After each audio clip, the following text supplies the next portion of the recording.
Lucky Boys Podcast. I didn't grow up in an area full of Chinese people. I mean, you know where I grew up and you know, like who I hung out with. I grew up with blacks, Italians, Jews, Dominicans, Puerto Ricans. These guys were all my best friends growing up. And it wasn't until like I hit my teenage years where I started making more Asian friends, only because my mom put me in the summer camp in Chinatown and it was a bunch of Asian people. And I was just like, okay, you know, I vibe with that. I'm cool. You know, people are people.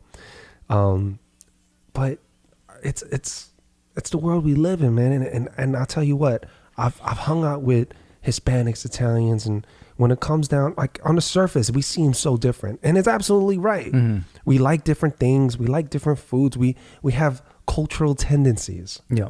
Right. And that's okay. But when you peel all those layers back, we're all the fucking same. Yeah. We're all scared of the same things. Even if I've been friends with people that were racist towards other cultures too, like, oh, Will, you different.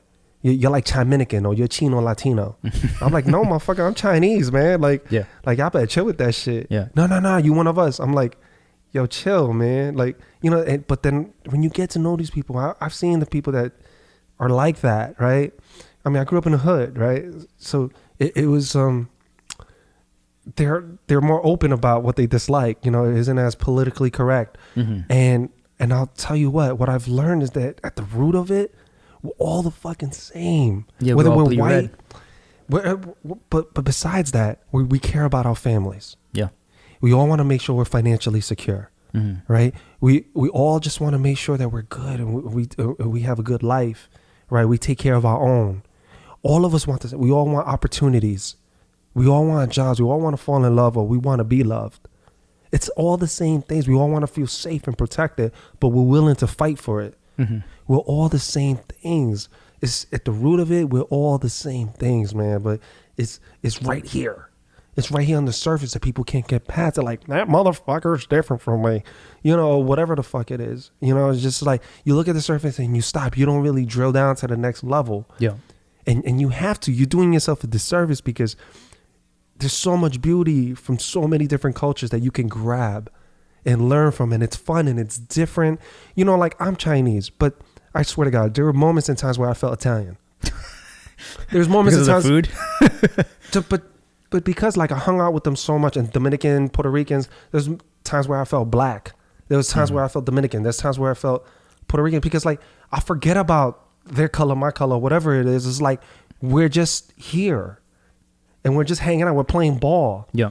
Right? We're playing video games. We're studying, whatever it is, you know? Like there was times where my Italian friends and my black friends hung out with you know, as I started hanging out with Chinese people, they came with me to hang out. Yeah. They're like, oh, y'all want to I'll introduce you to my Chinese friends. And they hung out with us. Bro, they were listening to fucking Zhonghua Yao, you know, Jackie Chan, fucking watching Young and Dangerous. They went to karaoke. They went to karaoke. They ate Chinese food, like real Chinese food, real Japanese food, all banquet that stuff. Style. Yeah, and they were like, you know, they were like, yo, I feel like Chinese, like I know what it's like, and they were able, and we embraced them, man. We wasn't like, oh, you black, you white, you whatever, you Spanish. It was more like we enjoy them more because we love the cultural diversity within our group. Yeah, we wasn't like, oh, you damn whatever. Yeah, you know, we were just, yo, oh shit, you got a black dude chilling with you, you got a Spanish dude, you got a white dude. And then they started picking up Chinese, which was even crazier. We were like, wait, hold on, this motherfucker. And like everybody would come out and they'll start singing Chinese songs at karaoke. Bro, it would just twist us out, man. And I just thought those were the coolest things, man. And I feel like people this day and age, like if you're still trapped in some weird like box that you're putting yourself in, don't do that, man. You're missing out on a lot of great things. Even if you're a racist and you're watching this, man, like I got love for everybody, man, because at one point, like I was closed-minded about certain things too. And I'm not to the point of racism, but to the point where I'm like, I don't want to do that. Yeah. Oh, I don't want to fuck with that. You know what I mean? And then when I opened up, when I gave it a chance, I'm like, holy shit, that was actually pretty cool, man. Yeah. So whatever hate you got buried, just put that aside. Just put it on pause for a second. You could keep going on hating your life, but I'm saying put that on pause for a hot second and kind of just explore out and just give yourself an opportunity to get in a different space and change it up a little bit. life will be so much more interesting. It will be so much more fun. Mm-hmm. And if you're a guy or a girl, you might meet the love of your life. They may not look like you, but that's true. But at the core, I'm an example of that. So at the core, you guys connect. Yeah. You know, you guys don't have to be the same race. You know what I mean? At the core, you guys can connect. You know, like I didn't hook up with I didn't marry a Chinese girl. You ain't with a Chinese girl that you know. Mm-hmm. So, I mean, nothing wrong with Chinese girls. I love my Chinese Yes. girls. Asian women are beautiful. But that's what I'm saying, though. It's like you never know. You just go out there and explore, man. That hate thing is just so self-limiting. Oh, yeah. Not only are you spreading like that bullshit to other people, you're doing yourself a disservice. And if you're young, you have even more time to change. Like, if your parents was like that, if your friends are like that, you got to rise above it, man. Just get out that box. You know, you got the internet. Go look at what it's like to be outside of that for a second. Just give yourself a different perspective. I'm not telling you to change overnight. All I'm saying is to give yourself a chance and to look at it from a different perspective. If you're always seeing things from this view, always looking up or looking across, well, maybe get a little closer. Maybe look at it from a different angle, and then you'll see a different truth. Mm-hmm. So that's my point, because I don't want, the truth is, for every one person that's hating or doing some crazy, saying some racist or coronavirus thing, I don't even know they're evil, man. Like, it seems like it, right? Right now it seems like it, but I think it's more ignorance and lack of education. Well, let me go back to that. You're talking about people who are self-limiting because of their own, hatred or against other people. Do you think that was taught, or do you think that was more of something that was born in them? It was taught.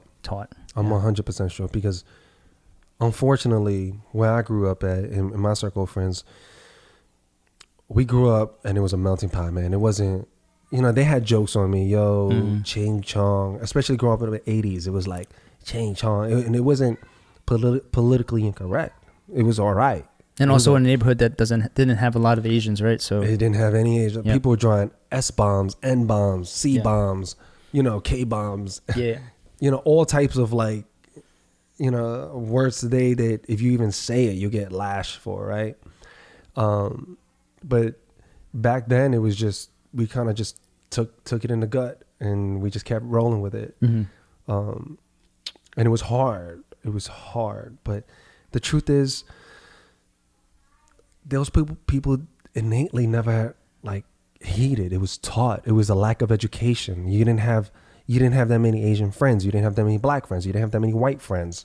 So it was like you hear stories and then, like I said, surface shit. So you see the surface and you go, oh, that's true. That's what's happening here with the coronavirus, that's right? It. Because what they hear, what people hear about in the news, they're seeing one perspective of it. That's it. They've never spoken to an Asian American about it, or if they had I bet you any of those, if they had any, just one Asian American friend, like a legit one, right, that they hung out with and shit like that, and really understood them, and they were like them. They were like hunting, and they like eating the same foods, and then they hung out on a normal base. They like the same sports, same baseball teams, same video games. They wouldn't be saying that shit because they know no. They would understand, but because they don't have any association to it, it's so easy for them to draw that line and go, well, fuck all you fucking chanks, and you chingity chong bet soup eating motherfucker. And tell you the truth, for most Asians, it really doesn't impact us. We just think you stupid. Yeah. You know what I mean? If you never had bat, you're missing out. No, I'm just kidding. No, bro. But they did thinking you just stupid, man. Mm-hmm. But now it's just it's getting to a point where it's getting dangerous, and that's now I gotta go yo, you guys gotta chill out with that, man. It's gonna get dangerous for you too. It's gonna get dangerous for everybody involved. Yeah. You said, if in a previous podcast, if they mess with the wrong person, shit's gonna hit the fan. I mean, we don't want people. We don't want bloodshed. We don't want people. I don't want that. We don't like that. We don't want that stuff.